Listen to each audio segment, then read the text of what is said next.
Welcome to another dialogue with conscious thought leaders. Well, we have one of the fathers, father thought leader, so to say, certainly of conscious capitalism, Raj Sisodia. It's great to have you. Thanks for your flexibility. And thanks for everybody else's flexibility, appearing here on a Wednesday, while the original date was planned for a Tuesday. It's great to have you all. Thanks, Raj, for being here. Great. You're very welcome, Constantino. I always enjoy my conversations with you, and especially with this community, which we are very grateful and proud of what you've done there in Europe and in Spain. It's really a very dynamic and evolving community over time. So happy to be with you. Thanks for that. Well, let me do a very quick introduction, and you'll see there's a reason why I do this introduction. Many of you don't need an introduction to Raj. He originally, and I know this is where his academic work started as well, has studied marketing and business policy. I didn't know that apparently he has a bachelor in electrical and electronics engineering as well, so some technical flavor to it. And he very soon actually went into the academic realm. And then actually currently, I'm going to make this short, he is teaching mainly at Tecnológico de Monterrey in Mexico. We all know him, one of the fathers, plural, that was teaming up with John Mackey, Whole Foods founder, co-founder and ex-CEO, of basically then writing this iconic book, Conscious Capitalism, from which the movement derived its name. He's one of the founding fathers of the movement itself. And this actually didn't start with this book. The original book, and you'll see where this is going to lead, because this is going to lead to a question that I have, was before he wrote, I actually looked this up specifically, a lot of marketing books on various aspects. And then was 2007, it was Firms of Endearment, which really made aha in the business world in terms of there's a different way how to do business actually. Then 2013, Conscious Capitalism. 2015, Everybody Matters. And then 2018, the Field Guide appeared. 2019, before that, Shakti Leadership, The Healing Organization. 2019, maybe I get the sequence wrong. And then the latest book is The Healing Leaders. Now, you see, there's a lot of books. And the reason why I'm listing it and reminding us about that is, what I found, to keep it simple, is that the story and the emphasis of what you write, Raj, became more and more personal, more and more introspective. What is the reason for that? I'm sure there's a good reason. Yeah, well, it's just a deeper understanding of these ideas and this movement and where it originates from. What is the source? Right? You can do it at an intellectual level. The earlier books were, I think, more at that level, making a business case, a societal case, a human case, a planetary case. And all of that is, of course, important. We have to use our mind and be rooted in that. But not only that, I find as I'm getting older, I'm 67 now, a lot of these, the journey inward really started the year I turned 60, very conscious. Okay. That was my year I call it my year of conscious awakening, where I was nudged by several of my friends, who I really respected, that I was writing a book about healing that year, the Healing Organization. And they said, what about your own healing? Have you focused on that? And I really hadn't, other than discovering and living my purpose, I hadn't really worked on any of the other aspects of my healing. And so that began a very conscious exploration, and that then led to a memoir that came out, Awaken, a couple of years ago, and then this book, Healing Leaders, which is really recognizing that the source of all of this is the consciousness of the human. And if you can awaken people there, if you can elevate consciousness, then everything else will follow. If you're operating with higher consciousness, you will be a conscious leader, you will run a conscious business, you will be a healing leader as well. So that's really the journey. It's very personal, but that also makes it universal. What I'm going through in my explorations are things that I think many people are also recognizing as well. So that's been the journey, moving more inward. Beautiful, and I can reflect that because I've witnessed some of your speeches, appearances as well in Barcelona. Maybe for the last 10 years, since I helped co-found Conscious Capitalism here in Spain. And indeed, what you talk about when you're on stage as well became more and more personal, as I witnessed in various instances, etc. So I can completely reflect and echo that. Now, another reason why I put this, basically the bridge from the first book, The Firms of Endearment, 2007, and then the latest one, Healing Leaders, that came out this early or late 2025, is in which way do you think the last roughly 20 years has your view on conscious leadership matured? I'm sure you're now looking at conscious leadership slightly more mature, advanced, 20 years have passed, and everything you mentioned about yourself versus when you wrote Firms of Endearment 20 years back. What has evolved in you that you would add now and emphasize different to earlier versions on what was in your mind? Yeah, I think it's a deeper understanding of the source of these companies and why they operate the way they do. One level, I may have seen it earlier in a more tactical way, that here are companies that just figured out a smarter way, a better way to be in business, that aligns all the energies together, that releases a lot more energy in people, that inspires them, etc. And so it was just a better way to do business. And some people really stop there. They just say conscious capitalism is a better way to do business. And I think that's true, but that's not the whole story. Okay. It is just a deeper way to think about life and to think about business as one of the elements of that. And it's a way of self-expression. That business is simply a way that we can express ourselves in the world in a larger way. That we are all here. I love Richard Leider's framing. We're all here to give and to grow. If you don't know your purpose, it's some version of give and grow. How are you going to grow into the person you're meant to be, and how are you going to contribute to the flourishing of life here? And so when you have that as a basic human drive, then business becomes a way to amplify that into the world, that you can actually make a much bigger difference in the world through a business than you can just in your normal life. So business as a way of expressing yourself to serve others, rather than a way of using others to serve yourself. And that's a fundamental shift. Too often capitalism and business is framed as, as a way for you to go out there and make a bunch of money and identify a gap in the market and pull together all the resources you need and capture all that surplus. I think it's much deeper and richer than that. And when you do it with that energy, it could be the exact same business. But if you started with the energy of, I'm going to use other people to serve me, basically to meet my ego-based needs for money and power, primarily, you will cause suffering in the process. But you could do the exact same business from a place of expressing yourself, because this is my essence, this is my core, this is why I'm here to express, and use that to serve others. That will be a healing act, and that organization will create healing in the world. So I think that fundamental shift, which is a much deeper and explicit connection now to the heart and the spirit. It is not just, in my business education of 6 years, looking back, it was all about the head and the wallet. It's all about the theories and the frameworks and the numbers, and everything goes to a bottom line. And now my recognition that what really matters in life has to touch you, has to move you emotionally, and has to inspire you. And I was never inspired, and I was never emotionally connected or moved by what I was learning in my MBA and in my PhD programs. And now I have the experience with MBA students, with executives, of people literally being moved to tears. For example, I teach a case on a Dutch bank, many of you might know, called Triodos. It's very normal over here. Yeah, and Rebecca Henderson, I think she's been on this, right, as well. She wrote that case, and it's called Conscious Money in Action. And I was teaching that in my Conscious Capitalism course at Babson. And two of my students who had worked in banking for a number of years, as we're discussing this case, they're literally in tears. And I said, what happened, guys? They said, well, we didn't know banking could be this beautiful. And I said, anything, everything, every business can be this beautiful when you do it with this energy and with this purpose, right? So I think that's really, when we touch people in that way, that's really what makes people do extraordinary things in this world. Yeah. Well, let me echo what you said and basically extract what I understood. The difference is, if you talk about conscious leadership today versus the early way of talking about conscious leadership.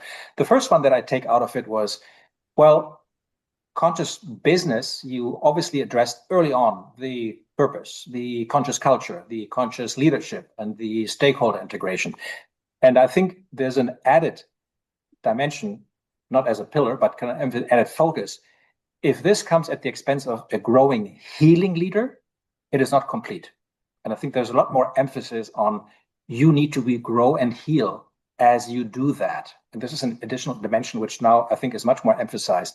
And the second aspect that I see is that I see it much more general, because in the beginning, conscious capitalism talks about business, obviously. And I have the impression that now, as people find and connect to their essence, to their soul, and we'll explore a bit more in detail what you mean by healing leaders, it's much more generic about creating an impact. It can be through business, but not limited. And that's the essence. It's not limited to business. Yes. Yeah, absolutely. I mean, this book could have been called Healing Humans. In fact, I was pushing exactly for that publisher because it's not limited to leaders. All human beings, I believe, need to go through this journey if they're to live a full and meaningful and satisfying and happy life. You need to touch all of these 7 points that we talk about, the 7 steps. But the publisher really said, because we're better known in the business leadership, etc., that let's focus it there. Yeah, but you're right, it applies to everybody. And then whatever you do in your life, whether it's in business or anything else that you do, you're going to bring a different beingness to that. And as we say, the macrocosm is a reflection of the microcosm. So what's in here will get amplified into the world through whatever organizational entity that you're connected with. It'll be multiplied 1,000 times, 1,000,000 times, or even more, depending on what kind of leadership role you might have. So I think, yeah, it is universal, and it is for all ages as well. It's really, I mean, I've been using it to teach our undergraduates. I think it's a very useful thing for them to have at that stage of their life and not wait until they're 60 to figure things out. Indeed. Really thinking about these. Let us go a little bit deeper and then explore. I'm going to share actually even in the chat the different 7 steps. Actually, people don't have to take notes of that, of becoming a healing leader. Something that is interesting, you earlier on wrote about healing organizations. And just in a nutshell, there's a reason why you choose the term healing. Many people talk about development, growth, advancing, inner self, but as a process. You use the word healing. In which way is healing? Give us the essence of healing, maybe beyond growth and beyond development. What you would regard as this is why it's healing, which is bigger than growth or development. Explain that to us.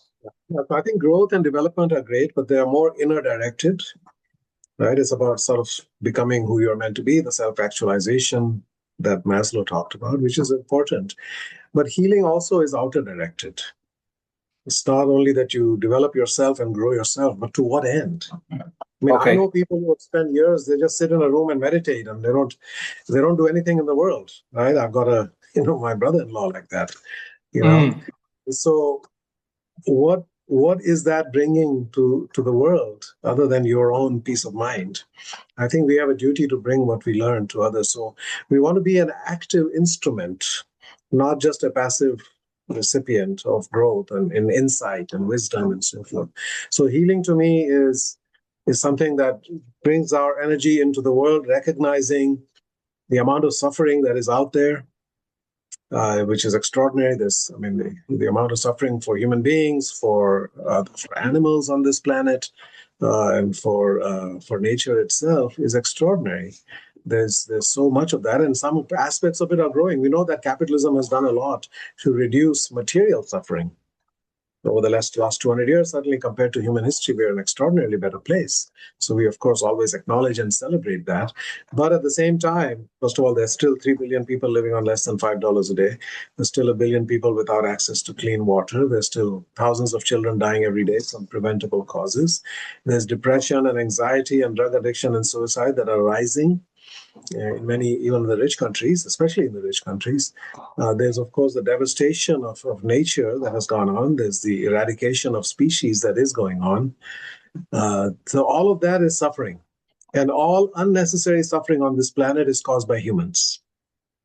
There's an aspect in nature where, yeah, there's a cycle of nature and there's suffering, but that's part of the rhythm of nature. But the unnecessary suffering on this planet is caused by humans towards other humans and towards other life forms, where 10 billion animals are caged and in a way tortured in factory farms before they show up on our dinner plate, right? I mean, there's a lot of cruelty. And so I believe that, in the face of so much suffering, and this is a little bit of a Buddhist idea, right? That when you bear witness to that suffering, some kind of loving action must naturally arise. And so the only human, truly human response to suffering is healing. How can I reduce suffering in the world? How can I bring more joy into the world? And by the way, that's also how many of us find our purpose. My purpose came to me because I had followed the suffering, what I had observed as the negative consequences of marketing and business on people, on women, on children, on many entities in society. And then I discovered the joy on the other side, which was forms of endearment. And there was my purpose, right? Reducing that kind of suffering and bringing more of that kind of joy. So I think, to me, healing is a meta need for our time. I think at all times, to me, every single human can think of themselves as a leader, as a healer. It doesn't matter if you're a professor or a lawyer or a doctor or a CEO. Can you reduce suffering in whatever realms you touch, and can you bring more joy into the world? I think that's a noble way to think. Excellent. Thank you. Thank you, Claudia, for vigilantly checking if people actually go on mute if they forget about it. Let's quickly dive deep on the healing aspect and the 7 steps. I mentioned that you don't have to take a note. For everybody's reminder, I got the book here myself, but you don't have to have read it. We're going to quickly talk about it, even though there's not a book review. But you see there's 7 specific steps. And I'd like to pick on some of them more than others. Well, let me address a question to Raj. Would you argue there's some of these steps which you want to highlight more important, relevant to others? Or would you say, no, it's really about going all through all of them? You really shouldn't skip anyone, and the sequence matters. Just give us some context on why these 7, and do they all matter in this sequence? It's like the conversation about stakeholders. Do all stakeholders matter? Are there some that matter perhaps more? Yeah, you could make that case, but the absence of any one of them is going to derail you, right? If you don't pay attention even to the so-called secondary stakeholder. So I would say that all of these are important. None of them can be skipped, really. If you want to lead a full and meaningful and truly human life, I think you need all of them. Some of them are a little more fundamental than the others. I think perhaps the first and the last, and knowing yourself. That's been something philosophers have talked about for thousands of years. Yeah. Right? Knowing yourself is a deep, deep inquiry. Indeed. And healing yourself. So the last step is called healing yourself, even though all of these are really building up to healing yourself. But the last one explicitly deals with your psychological wounds and traumas that all of us carry and most of us do not acknowledge. Most of us say some version of, well, I didn't go to Afghanistan or Iraq and I was not in the Holocaust and I'm not a first responder. So why should I complain about my little problems, right? And life is hard and everybody goes through it. And so, just, buckle up and just get on with it. But the fact that other people have more severe trauma than you do doesn't make it less significant. Hold on one second, please. I'm going to ask the door to be closed. Hold on. Sure. Give me a second. Sure. Very fine. Let's actually do a quick question to the audience and then give you some food of thought. Who of you actually believes that they're on some kind of healing journey, making it matter? I'm just asking the audience and to actually put in something in the chat. Now, I don't mean that healing journey, it has to be done, it has to be perfect. Oh, I'm doing it. I know I'm getting the same reaction if people are asked, do you work in a conscious company? And the bar seems so high that everybody will say, no, there's so much missing. But I'm curious that the audience develops a sense of, do they think they are on some kind of journey which resembles this of becoming a healing leader? And we're getting some answers, which is great. I'm going to probably repeat the question once we go through each of these steps. Maybe you can quickly, I know you wrote an entire book about it and you did a lot of research, obviously. Maybe you can, in a sentence or two, quickly highlight each of these seven so people can associate what they mean? Sure. Sure. And by the way, the origin of this was a silent retreat in 2018. The year I turned 60, I told you that was my year of conscious awakening. And these four women basically challenged me to work on my own healing. Before I was allowed to write the healing organization, they said, you must start your own healing journey. And so I had many experiences. I went to the Himalayas with Nilima and the Shakti spiritual journey there, the border between India and Tibet, which is a lot of deep Buddhist wisdom. I went to the Amazon rainforest with Lynn Twist and the Pachamama Alliance and spent 10 days with the indigenous people of the Amazon basin, learning about our connection to nature and also healing from a shamanic lens. I worked with a coach for the first time, and I went to a silent retreat in upstate New York, which is something I strongly recommend to all of you if you haven't experienced that. This was 4 days in nature, in complete silence, in a group of about 35 people. Peter Senge and David Cooper-Ryder and many other people that I've really modeled my life on as well were part of that. And in those 4 days, I received so much wisdom downloaded to me. I had 45 pages of notes, including these steps. The 7 steps really came to me in those days, and I think that matters to me because it's not just something that I brainstormed and came up with, but I feel like there's some received wisdom here that matters. That is something that comes through you rather than just manufactured here. I think there's some significance to that. So those steps came to me then. So very briefly, each of the steps, know yourself is the beginning. You have to know who you are. There are 8 billion of us alive today. There's 117 billion humans who have ever lived, by some estimates, and no two are alike. Everyone is different. Every human being is unique. And you have to know what that is. If you're going to live an authentic life, you have to know what are you being authentic to. The challenge with knowing yourself is we have all these identities, right? We have nationality and we have religion and we have profession and education and degrees and all kinds of stuff. If I ask you who are you, you'll give me a list of demographic indicators, right? But who are you? What's your essence? What makes you unique? Who are you before you became shaped by society, by culture, by your family, etc.? What's your swabhav, as we say in India, your true nature? Right, understanding that, and then all those identities which we tend to hold up as shields, they become walls between us. I'm a Democrat, I'm a Republican, I'm conservative, I'm capitalist, I'm a socialist. They all become ways to divide us. So we have identities that's essential to functioning in life, but we should hold them lightly. Don't hold your identity too tightly, and don't assume that because you are this way, therefore the opposite of that is not acceptable. In fact, real wisdom lies in the integration of opposites. It's the polarities. You have to learn to integrate polarities, right? So those identities are often polarized, and they are polarizing. You see all over the world how polarized we are on political, economic, religious, and societal things as well, right? So that's one thing. Know yourself, but know your essence. Not so much your identities, but your true essence. Who are you really deep down at your core? Love yourself, which is a big challenge for some people. Bruce Lipton says 80 to 90% of people don't actually love themselves. They have a lot of self-loathing. And that's, I don't know if that would be the exact number, but I think it's pretty high. Most of us have a negative inner dialogue, inner voice. I think so too. I heard the same. And what's the problem with that? If you don't love yourself, there are many, many problems with that. One is, if you don't love yourself, it's very hard to receive the love of somebody else because you don't feel you're worthy of love. Certainly, you're not worthy of your own love. So why would somebody else love you? If they do love you, then they actually don't know you. And when they discover who you are, then they won't love you, right? So we tend to isolate ourselves. If you don't love yourself, you don't take care of yourself. Why do we do so many things that we know are harmful? I started smoking when I was, 13, 14 years old, I used to drink more than I should have. I did all kinds of things that I knew were harmful because I didn't love myself. For me, it was a big challenge. This step was a huge challenge because to the extent that I knew myself, I really felt I was defective because my father, who I didn't know until I was 7 years old, he came back from Canada having gotten his PhD, and then he came back into my life at that time.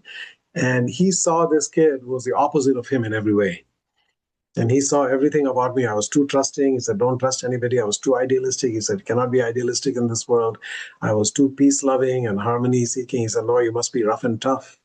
And I was very much in my head and, in my school work. And he said, no, you need to be street smart. So When your father says that to you, you kind of take that as the gospel truth. And I thought I needed to be the opposite of everything that defined me. So I kind of had this self-loathing without even realizing it, and trying to disown myself and try to be somebody else. So that's a big challenge for a lot of people, right? You have to figure out not only to accept yourself, forgive yourself, have compassion for yourself, and recognize that you are a gift to yourself and to the world through you. You didn't make this, right? You received this. And this is the pinnacle of evolution. 4.5 billion years of evolution have led to a human being and all the incredible capacities that we have as human beings.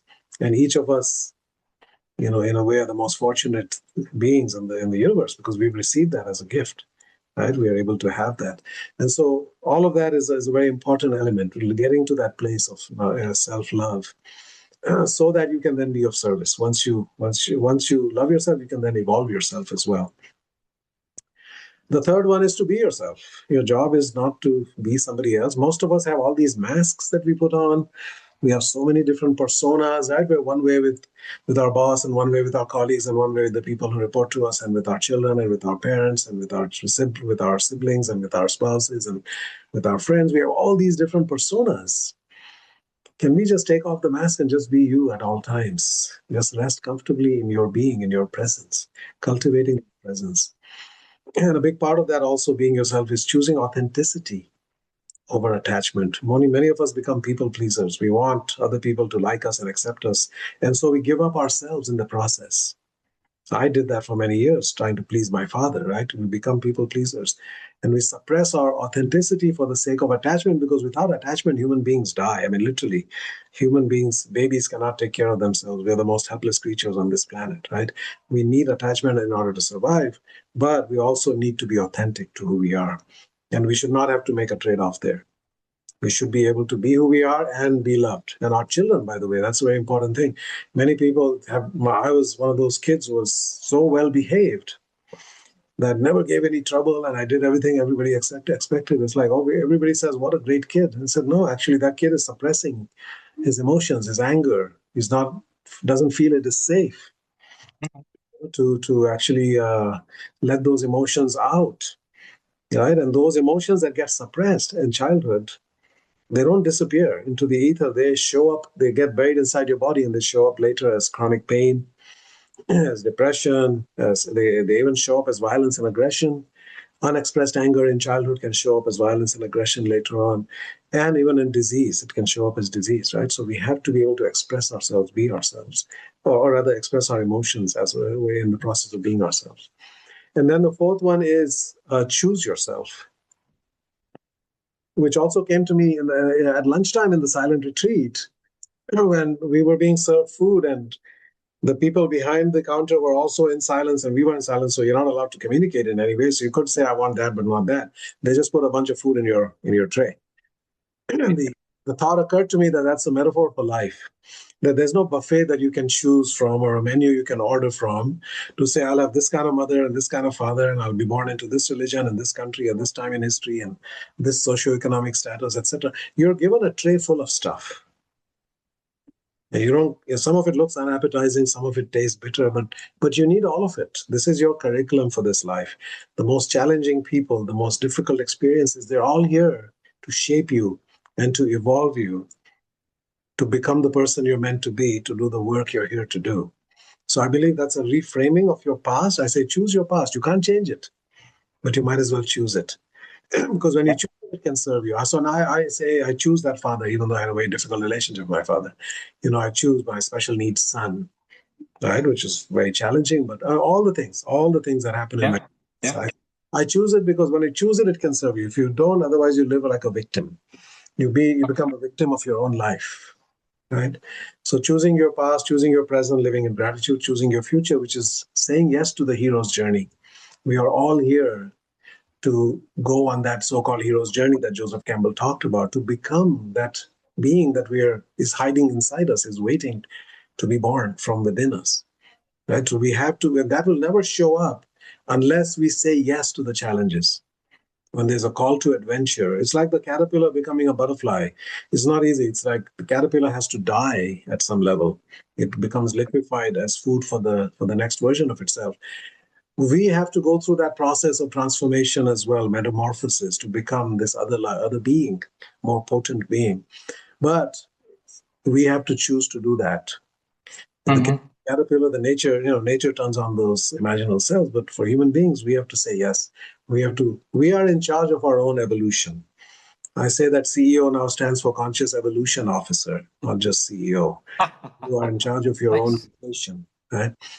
And so that's choose yourself and then express yourself, which is basically discovering and living your purpose. And so you evolved yourself through the hero's journey, but what is it now with this potent energy that you have created in yourself by growing yourself in that way? What is it that you're here to do? And of course, there's a lot of expertise out there on purpose. You've all seen the Ikigai framework, etc. The way I talk about it is you follow your heartbreak, and then you follow your bliss. You see what breaks your heart, which matters to you more than it matters to other people. You see suffering that speaks to your heart more than it speaks to somebody else. And then you find the joy and the bliss on the other side. Somewhere in there is your purpose. You are here to reduce that suffering and to bring that joy in that specific way, right? That as you go through life, you experience life, and then you see, right? Because you're learning, you're this part of knowing yourself. What matters to me? I don't know.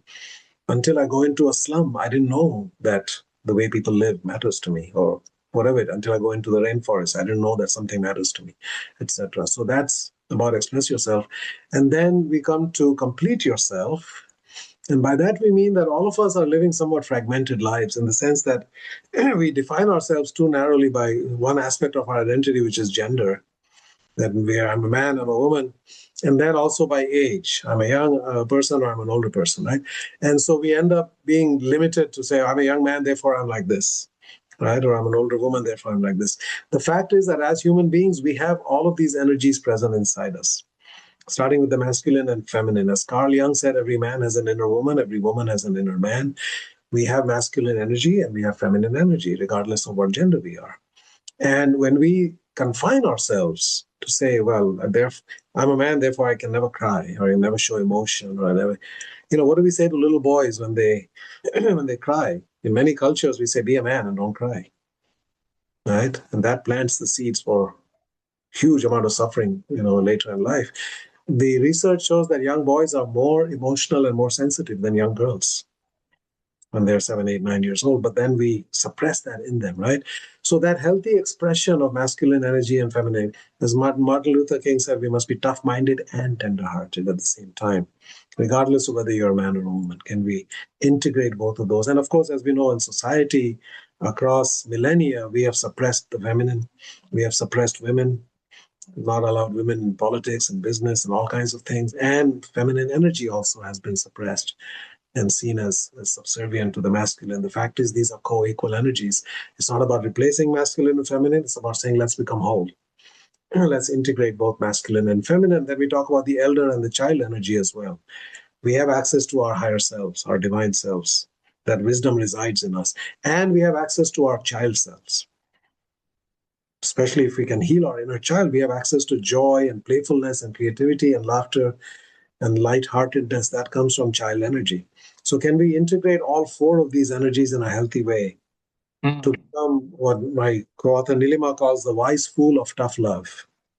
You have the wisdom of the elder, you've got the toughness, the foolishness of a child, the playfulness, the toughness of the masculine, and the love of the feminine, all in each person in a unique way. Every one of us, the wise fool of tough love. And then the last one, which is heal yourself, which is about your wounds and traumas, recognizing that some people are diagnosed with PTSD, post-traumatic stress disorder. I think 13 million Americans have been diagnosed. But all of us, I think, have PTSI, post-traumatic stress injury. Life is hard. Even being born is a traumatic experience for human beings. And things happen in every one of our lives that are that leave an imprint on our being, that are traumatic and very, very difficult experiences. And unless we acknowledge them and work on healing them, they will drive our life. As Carl Jung said, until you make the unconscious conscious, it will control your life and you will call it fate. The fact is, why do I react in this way? Why do I get triggered by certain things, etc.? There are all some hidden things that are inside you. And there's four kinds of trauma that I've identified. One is your personal trauma, things that happen to you as in your life, in your childhood, bad things that should not have happened, or good things that should have happened but did not happen. And many people did not receive the love and acceptance. They didn't receive the physical touch that they needed as a child, etc. There's family trauma, things that happened to your parents, their families of origin. Their trauma definitely affected you as their child. There's ancestral trauma now with epigenetics. The research is showing that things that happened multiple generations ago in your Yeah. lineage still impacting your behavior, because certain gene expression gets turned off or turned on based upon traumas that people experience. Yeah. So you pass on irrational fears. For example, any one of us that has irrational fears, like I'm very claustrophobic, in different spaces. Maybe there's something in my lineage that somebody got buried alive or something like that, right? Um, and then there's the collective trauma. The whole world has gone through the pandemic, for example, right? Or climate change, which is booming. So again, there's many, many different sources of trauma. All of us have some combination of those things. And what we need to do is to acknowledge that we have it. Most people just deny it or they minimize it, and then they have to live with themselves. So they end up numbing it with drugs and alcohol or other coping mechanisms. But that never leads anywhere. You wake up and you're back to where you were. What you have to do is reveal it and feel it in order to begin to heal it. You have to talk about it. Nothing ever heals in silence. Traumas have to be discussed, whether with a therapist. In my case, I wrote a book and I put it all in there. Talking about it publicly is very important. How public you want to be is different, but it cannot Okay.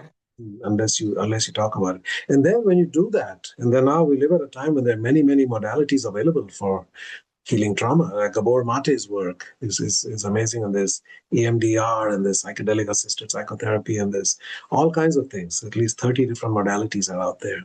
We can heal from trauma. And then there's a beautiful gift on the other side, which is post-traumatic growth.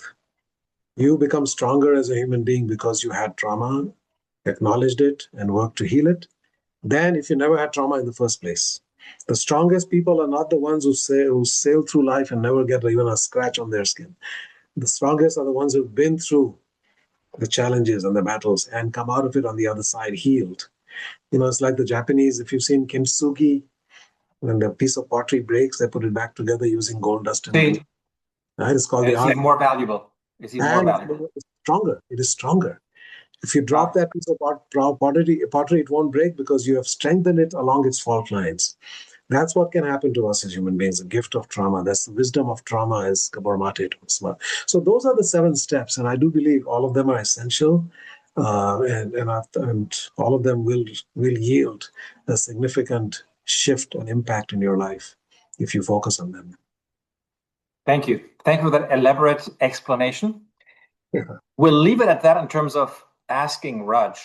You have the list here, and I'm going to highlight in the chat a quick question to everybody because I want to take it down and make it very practical. Now, it's not about are you a healing leader? Again, that's too big of a question. I'm not even suggesting that anybody is actually in this sequence and place at all of these levels. But I am seriously interested if now that you listen to Raj and to his explanation about knowing yourself, loving yourself, being yourself, choosing yourself, expressing, completing, and then healing yourself, if you think, well, I have some practices, whatever they are, which actually put me on a journey towards that. Okay, so give it a thought. And one question, kind of to wrap up this and translating it into leadership. Now, this sounds like a tall order for leaders that are in the business. They have so many things going on, so many challenges, etc., etc. VUCA is actually probably underplaying the poly crisis that we're currently. Now, given the reality for a leader, what is your call out to them in terms of, well, this is a journey, many, many years, maybe decades of a journey that kind of never ends. What is your call out in terms of why is this imperative to get started? And in which way do you think is it possible to start? Let's make that practical in terms of some observations you made with leaders and yourself on how to get started on this journey while it looks so big and overwhelming? Yeah, so I think for leaders, first of all, I think there's a sacred duty to work on yourself as a leader, because Interesting. the Yeah. consciousness of the leader puts an upper limit on the consciousness of the organization. No organization can rise above the leader's consciousness. And so if the leader is stuck at a certain level, then the organization will be below that level. So if you want the organization to break through, you have to break through. So that's number one. There's a duty not only to yourself, but to the people that you love and lead. So this is not just in the organization, but in your family as well. Secondly, recognizing which of these might be the most significant sort of issue or bottleneck that you're facing in your life. Recognizing that you might be able to do it by reading this book. I think that there's enough in there that you can reflect and say, wow, I really need to work on that. But I'm a big proponent of having a coach. And if you Okay. work with a coach, we can sort of Have a mirror partner, somebody to echo with, work with. somebody who can see you and really reframe things for you, and also look at this and say, yeah, I think you really need to work on loving yourself. That's a very big one for a lot of people. A lot of people who are super high achievers, like many leaders are doing that from a place of lack. Why? Because they did not feel they were enough. I wear this bracelet now that uh, Blake Mykowski, who started Tom's Shoes, I don't know if you can see this, it says enough, right? Yes. Enough says that I am enough. I don't have to prove myself. Okay. Not materially, but I'm enough as a person.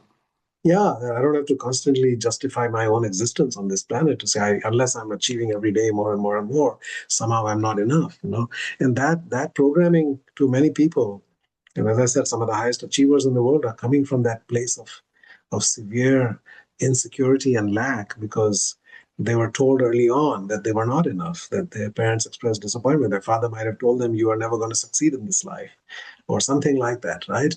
There's a father wound, perhaps, behind that sense that you're not enough. Could be a mother wound as well. So whatever it is, it's very, very important to identify those. And if you're not able to be objective enough in yourself, then getting, as I said, a coach or somebody else to help you see that, I think is going to be very important. And the fact that we have other responsibilities and burdens in the world doesn't make this a lower priority. If anything, this becomes an even bigger priority. The more we are able to heal ourselves, the more we can actually impact in the world. But do it without burning ourselves out, without depleting ourselves. I think the source of burnout, which is an epidemic in the world now, is really people who are unhealed, and they're living in not in alignment with who they are, and doing work that really doesn't matter, etc., etc. So the work drains them of energy rather than contributes, gives them energy, right? So when you do all of these things, then I think it can align everything in a way that you can do so much more without straining yourself as much as you are now. It's like you go from I use a mechanical engineering metaphor. If you're a four-cylinder engine, you have to rev really fast and work really hard to move. Yeah, If you're an eight-cylinder or 12-cylinder engine, the engine is very quiet and you're moving quite easily. So exactly. you're building those extra cylinders inside you. Exactly. Exactly. Exactly.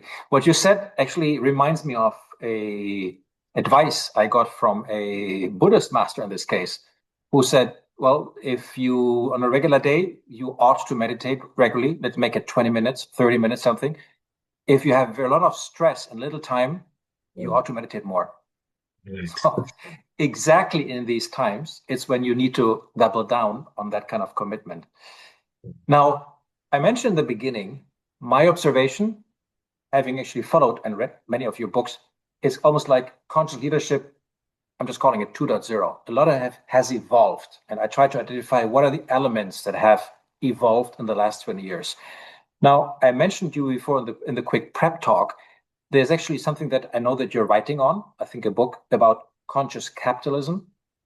I don't pretend that it's going to be called 2.0, but maybe you can reveal as conscious leadership has evolved and your thinking, making it more healing in the way that you mentioned, that it needs to be something that you grow and you heal yourself and becoming a better person. It's really broader than being a leader.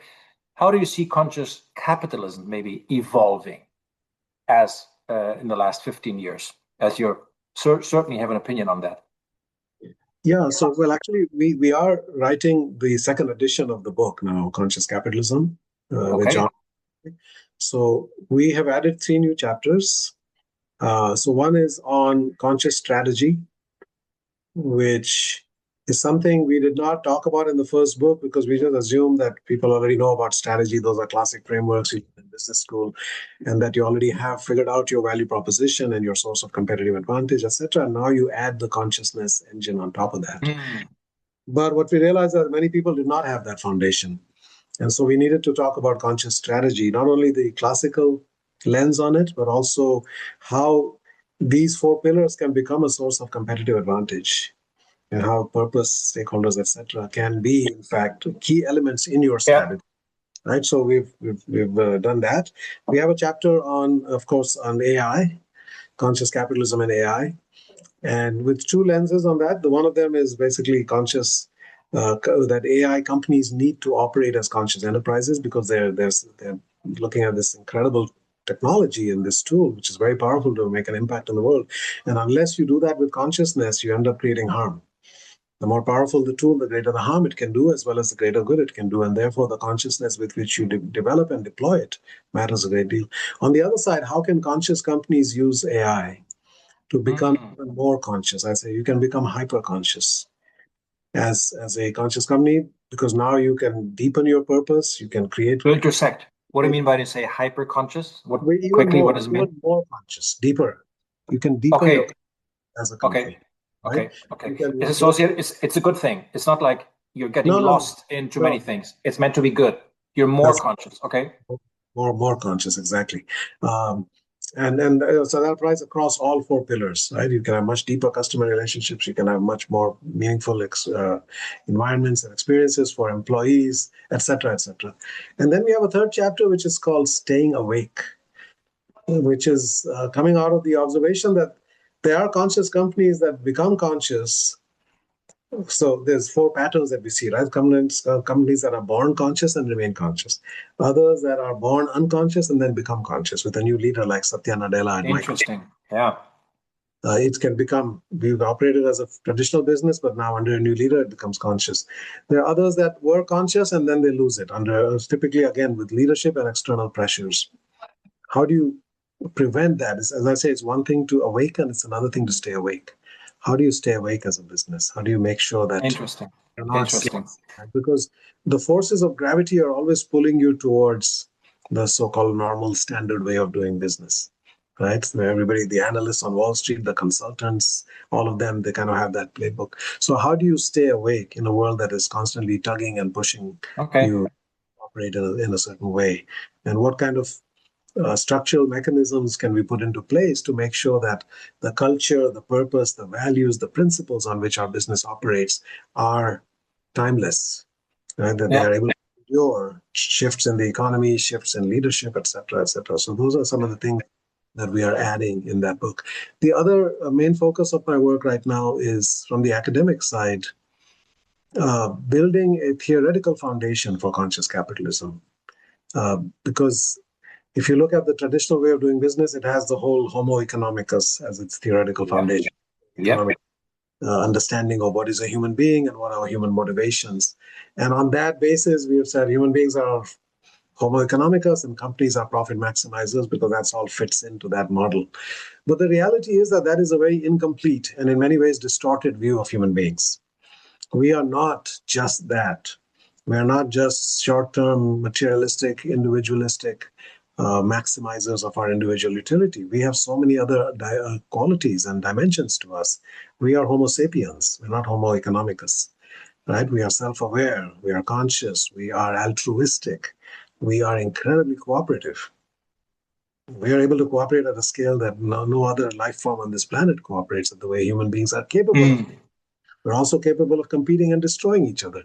But when we appeal to our higher selves, right? So when you create a theory that taps into the higher aspects of what is a human being capable of, that can actually change behavior. Likewise, when you create a theory like Homo economicus and all the other theories that came in business school, from agency theory to transaction cost theory to Michael Porter's five forces, those are all theories that have become self fulfilling.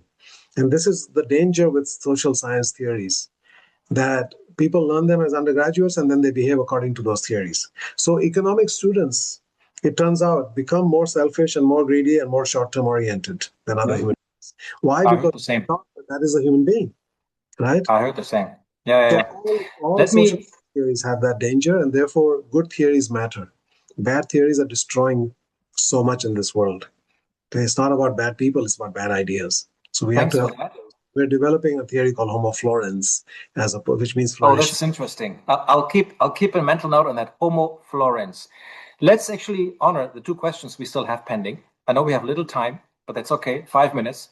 And maybe you can give a quick glimpse. I'm going to read them out. You don't have to go through the chat yourself.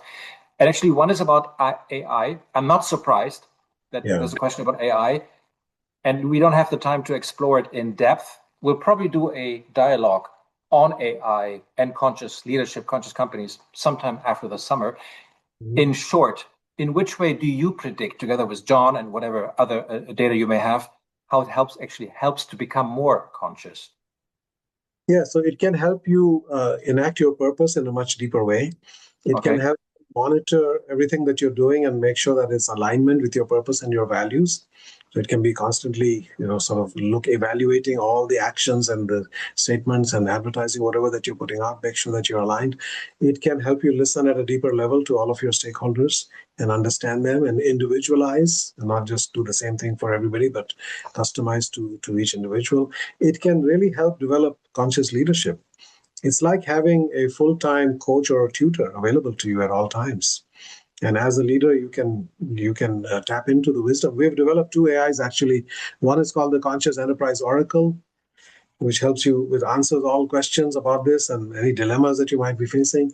And the second one is the Conscious Enterprise Oracle Jedi Council, which has a council of 5 different voices that weigh in on every question from a strategy lens, from a culture and values lens, from an innovation lens, etc., so that you're getting a full picture and Okay. make sure you're always aligned with who you are as a business while you are addressing the challenges that you face out there. Okay. Well, thanks for the quick answer. Let me take the last question. It's a perfect, actually, perfect play into an outlooking summary kind of question at the end. Given what he observes here, Frank, that there's still so much inherent and so resistant capitalistic classical behavior. He says large capitalists, big corporations, specifically stock quoted companies, do not really care about consciousness. All CEOs or most are trapped in this rat race under pressure. And my question, not only repeating what can we do against this, is what is your outlook? It's a hypothesis in terms of, do you really think that there is a way to actually go to a tipping point where you see there's a realistic chance that this will actually develop in the proper direction? What is your opinion? Well, this is why our movement exists, because we know that this is possible, that it works. And we have shown all the evidence and the data and how to do it and so forth. And when the tipping point comes is something it's impossible to predict. That's We do fine. that will happen, but just like the Berlin Wall came down on November 8th, I think, of that year in '89. On November 6th, nobody would have predicted it, right? And that was a massive tipping point. That was a shift in the trajectory of history. So we don't know when that comes. We thought we were on a trajectory of rapid progress until the Trump phenomenon happened. And now you started to see this backlash, right? They call it woke, etc. And I call it somewhat jokingly, the Empire Strikes Back. Episode 2 of Star Wars. Episode 1 is the new beginning of Force Awakens. We've been on a journey of a rising consciousness for the last 30, 40 years in a pretty dramatic way. If you look at really 1989, the Berlin Wall was one major indicator, but we have the invention of the World Wide Web that year. We have the Exxon Valdez oil spill. We have the rise of women, college graduates now, etc. We have the younger generations coming. We have so much, right? Awakening of consciousness, right? Spreading, democracy, freedom, all of those things were spreading in the world. And then what happens? The empire strikes back because it sees a threat to the established order, and then you see this pushback. And that happens to every paradigm shift. Every paradigm that is proposed initially gets traction, and then it runs into the established order, which now feels a threat and tries to kill it. But Yeah. if it really has value, then it will succeed ultimately. Because I don't think we have a choice. We cannot continue business as usual. People can keep doing what they're doing, and we will destroy the future for all of life on this planet. And that's not an exaggeration. Those are, if you look at all of the numbers and data for what we have done just in the last 50 years, forget about the last 200 years, to every natural system in this world is completely unsustainable. And therefore, Thanks for that. we cannot continue down that way. So this is now, it's not a nice to have. This is a existential issue now. We have to do this. So yeah, we're all just going to keep doing. That's why we're part of this movement. Yeah. We may die failures. We don't know, but at least we will have done our piece, our part. Thank you. Let me actually play back a quote. I think it was born in Barcelona by a prior president of Conscious Capitalism, who said, future capitalism, it will either be conscious or it will not be. Yes. So that summarizes it well, I There think. will be revolutions. You will see revolutions, and you will Yeah. see much, much worse. Now we need to wrap up. I do appreciate your last words. I clearly sense that you're still deeply committed as well as hopeful that we're moving towards a tipping point at some point in time, because it needs to be conscious or it won't be. Thanks, Raj. Thanks for this. We should ideally have some kind of survey, quick customer feedback in the note. And I'm just closing by announcing the next conscious thought leader. It's actually another crown jewel. We're going to have Otto Scharmer on the 22nd of April. So that's going to be another highly interesting conversation. Thank you, Raj, for this time. This was great. It was great to having you. Hope to talk to you again soon. And thanks for the audience. Have a great evening and talk to you soon again. Bye-bye. Thank you. Thank you, Konstantin. And thank you all for being here. Take care. Thank you. Bye-bye. Thank you, Raj. Thank you, Bye, Konstantin. Frank.